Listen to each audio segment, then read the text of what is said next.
You know, I've been an advocate of reparations since I was a teen activist, but I don't think I've heard this much conversation about reparations ever in my life as I have in the last few years. And that's for a lot of reasons. But one of the reasons, certainly on the internet, is because we've seen these two movements among many that have emerged in social media spaces and in real life. And I see them in social media spaces a lot. And that is the ADOS movement, and then subsequently the FBA movement. I had Yvette Carnell, who is the co-founder of the ADOS movement, which of course is the American Descendants of Slavery. It's an organization and a movement. I had her on the show, and I noticed that at some point she critiqued you all for how you all were critiquing her on the show. Now, I was curious to get a better sense, because I, to be honest, I didn't get a chance to hear your full analysis of ADOS or of this particular approach to reparations at all. So I wanted to hear from you sort of, first, what is your critique of the movements, of those movements, particularly ADOS, because that seemed to be where you were focused on, and what do you see as a viable alternative? So first of all, let me just say that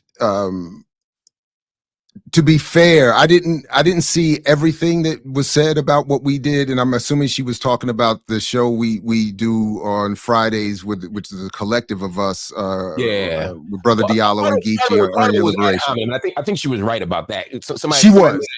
Somebody made a comment about her haircut or a hairline or something, or something about her forehead. That's fair. That's right. Yeah, you're right. It is, so I just wanted to cop to, though I wasn't the one saying it, I do want to cop to that I have to a certain extent participated in that, and she would be right to be critical of that. Now, I would also say that without belaboring the point, that there is a history there, that I have interacted with her for a number of years, and she has given as good as she has gotten, and in some cases worse. So we should just be clear on that. But primarily, what she gave was in response to what became an increasing difference in our approach, where at one point I was very much appreciative of her work. She's a very capable communicator. She is good at research when she wants to, I think, be honest and fair. I think she can also manipulate the data and what people say and do when she wants to take shots, and has done so at me.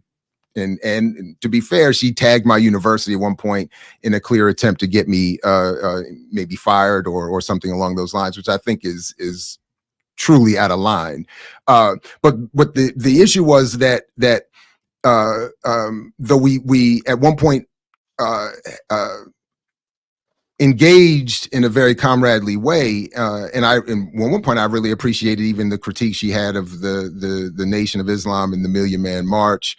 And at one point, I thought she anyway. So I thought so, and then her critiques of economics and politics, I thought were initially coming from a good place, and maybe not as radical as I might be, but I thought, But the issue became, and again, she promoted my work initially around buying power, and we had a nice overlap in a critical engagement with Boyce Watkins, who continues, by the way, to be wrong wildly on these issues, but.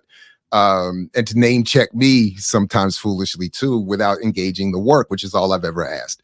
But what ended up happening with Yvette and Tone and the broader ADOS movement was that it became clear that, for instance, on issues of how we understand the role Black people play in the economy, the role immigration plays in the economy, the role Pan-Africanism has played to Black liberation, it became clear that there was a divergence. And instead of just engaging in a principled way, I think she and some of around her descended into some inappropriate behavior very publicly. I will not claim to have been the best in behavior myself, but my initial attempt was to say, let's engage, let's have a principled discussion, even debate.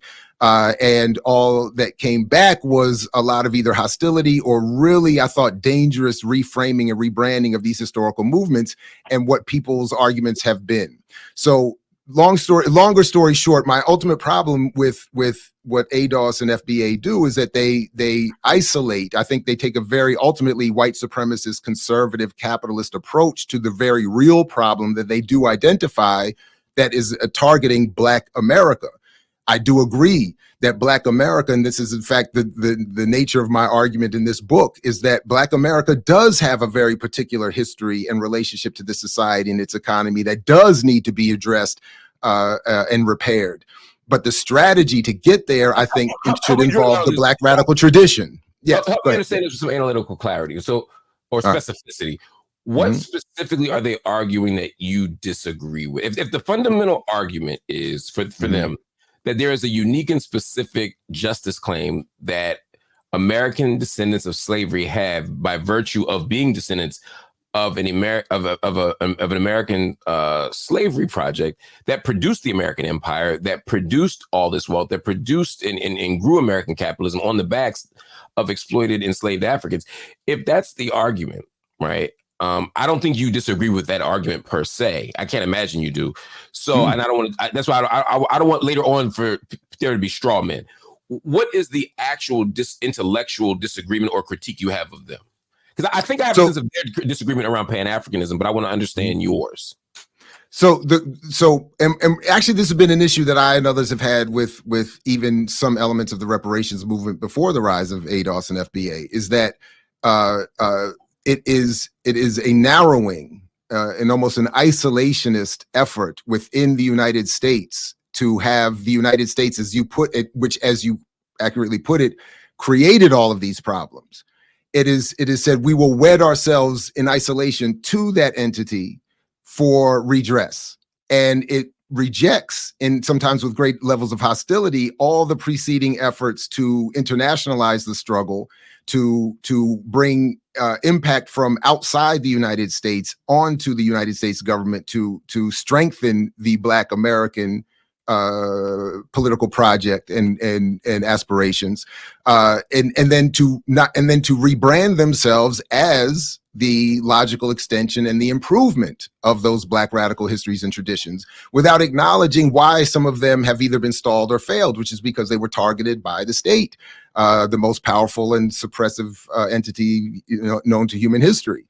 So instead of acknowledging that, instead of recognizing that and looking to strengthen that, ADOS and FBA have in many ways done a lot of the work to disunify Black America from the African diaspora, from the broader internationalist community, and I think in effect weakened the aspirations of Black people to get whatever it is we are due in this country, to the extent that some would argue we should even want that. But so that's really the fundamental point, and then the rest of it is ultimately just some of the personal and public behavior. So that's, I would get away from the personal stuff, because I think you're right. It becomes a distraction from it does. You're right. I see people disagreeing, but it's not clear what people are disagreeing on. So what I think ADOS people would say to you, and I'm not an ADOS person. Let me be clear for that. I am an American descendant of slavery. There's a rumor on the internet that I'm Jamaican and Croatian and not, I get called anchor baby and all kinds of other stuff, but which in some ways, speaks to your point. I see a lot of xenophobic comments and analysis, not coming from the founders of ADOS, but from whatever accounts are on the internet. And I'm not always clear who's part of the organization, who are misrepresenting the organization, who's who and what's what. But what I will say is, while I'm not a member of these organizations, I share a desire for reparations.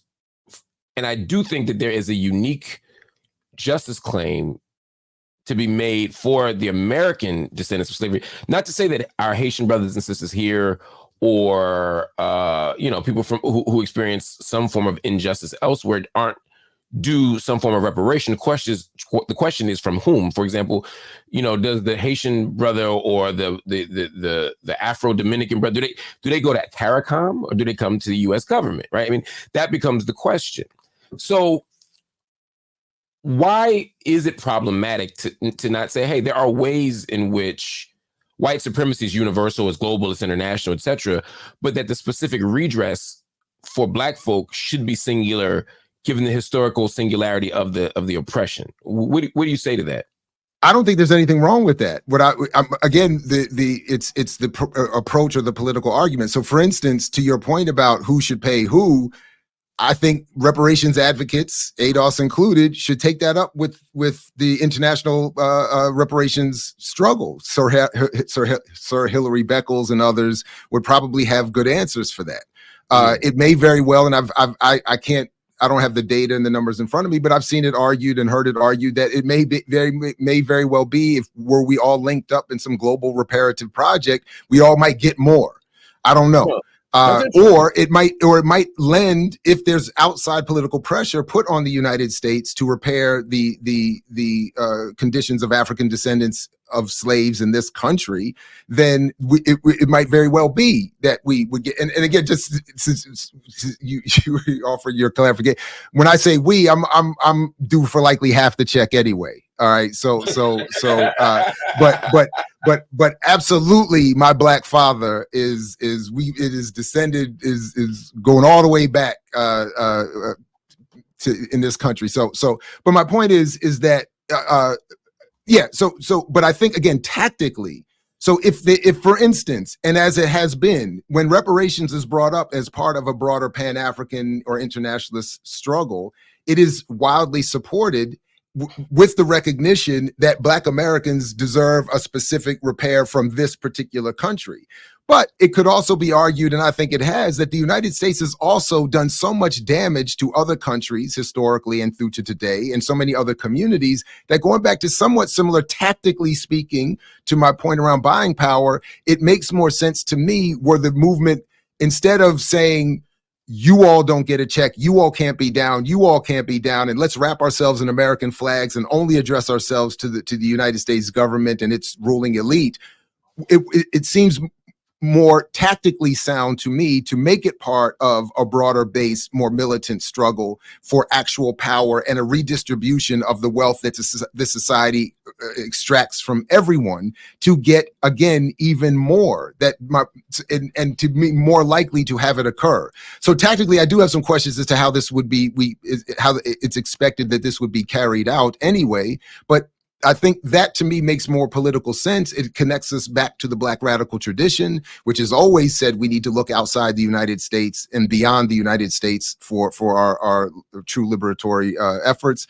And to the extent that these folks come along with their approach, I think they do the service of those who have been working to deny those efforts for a long time. Remember, it was just reported in The Guardian a couple years ago that the British intelligence, working with US intelligence and beyond, was targeting Kwame Ture or Stokely Carmichael specifically because he was spreading an internationalist, Pan-Africanist, socialist message. And so I think that we could take that as maybe not the all concluding analysis, but as a good starting point to be reminded of what this state has actually been advocating. It has advocated Black capitalism. It has advocated Black entrepreneurialism. It has advocated an isolated Black existence that is not connected to an African diaspora. It has advocated a strict adherence to the political economy of this society for anyone who wants to be safely seen as an accepted struggler for their people. So I think we should start there with an understanding of that, and then recognize some of those preceding radical traditions and responses, and look to bolster them instead of, as often happens with ADOS and FBA, to condemn those movements and suggest that they are in advance and the sort of rising new day.